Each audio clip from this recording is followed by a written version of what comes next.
Now, here's the thing: as we started reaching out to sellers, asking them to see if they're looking to sell their their houses, we also reach out to wholesalers. We reach out to real estate agents as well to see if they're if they have good fixer upper property, or property would be a good fit for us to buy as an investment. And so recently we got a call from a wholesaler out of Dallas. They have a land, like 1 acre land, and they want to to sell it. And so obviously we do fix and flip, we do wholesale, we do rental, but majority of our business, as I said before, it's really more a wholesale business. And so at first they were kind of reluctant to really to work with another wholesaler in the area. However, they're out of Dallas, right?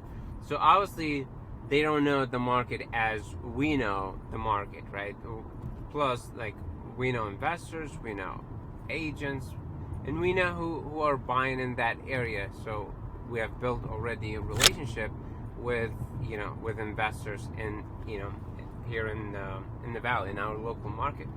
And so that's where when we checked the property, we were like, okay, well, here's the thing: we like the property, so we will commit to the property. So, and that's that's when we again come into the agreement, and we agree on the price, and we move forward, we open escrow, and we continue on that deal. Now, here is the thing: I found out before that the closing, right? Maybe I'll put picture of a hut here. I knew that there is 18,000 assignment fee on that deal for them, which is good for them. They got the deal, they got a good deal, and there's a situation was going with with the seller, probate and family, so it's good for them, right? Now we also agreed on the price. Now, for me as an investor, we respect that.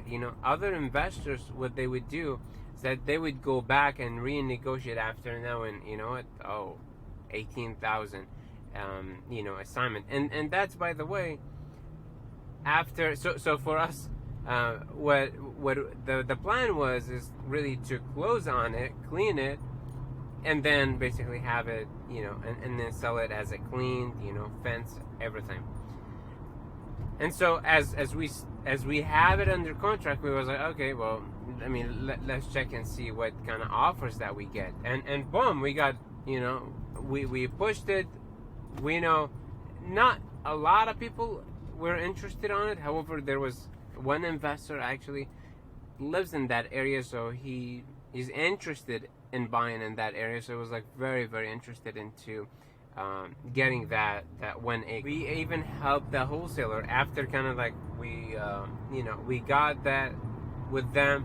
We send them the the EMD, the non-refundable, was, I believe, 3,000.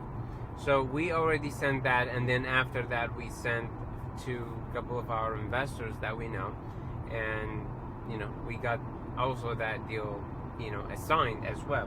They wanted to close really fast, right? They wanted to close in 2 weeks, which we accommodate that. It was like, okay, no problem. If for any reason we can close on it, right? We can close on it, even if that buyer, let's say, decided not to move forward with it. That's okay. We'll close on it, and then we'll have time to sell it. And so with that, you have property distress, like probate, divorce, foreclosure. It actually takes more time than you think, because the title company want to make sure all the document correctly, all the heirs signed, so then they can issue a title policy on it, so like no one can come back to them and be like, oh, wait a second, I didn't agree on the sale. And so they have to make sure. And so I knew 1 week wasn't, you know, wasn't going to cut it for the title company. However, we commit to it, right? And we was okay. Once you have it ready, we will do that. If that buyer decided to be like, okay, you know what, because the title company was taking a little bit longer, and if that buyer decided to say, you know what, I'm gonna pull out, I need my money, that's okay. We will give him his money, and then we will step in and we will close on it. And so that's kind of the thing that when I share that with wholesalers, whether inside the valley or outside the valley, is that, look, first, once you get us a good deal, we really don't care on how much you're making. We obviously want to build a great relationship together, so we're able to work together and work on more deals for future. That's my point to sometimes when we reach out to wholesalers, as soon as they know, oh, I don't want to wholesale to like another wholesaler, but one thing that they don't know, okay, let's say for example they're just one person. For us, we're a business, we have multiple team members, for acquisition, the transaction coordinator, we have the disposition people, and so the sources that we have, it basically it double or even triple what effort you can put in to sell your deals. And so that and plus the the relationship that we already have existed with investors, agents who are also representing buyers. And so that's the kind of like the benefit that you get when you're working with an experienced investor, wholesaler, to help you, let's say, acquire the deal that you have, let's say, or sell the deal that you have, either way. And you guess what, that sometimes it doesn't really reflect on how much you're making. Some people would think they would be making less. I argue the other way, because for example, that wholesaler probably wouldn't have done it for 18,000, and probably wouldn't be able to find the buyer for it, because again, it was that unique buyer who we knew. And so that's kind of like that's the challenge. That's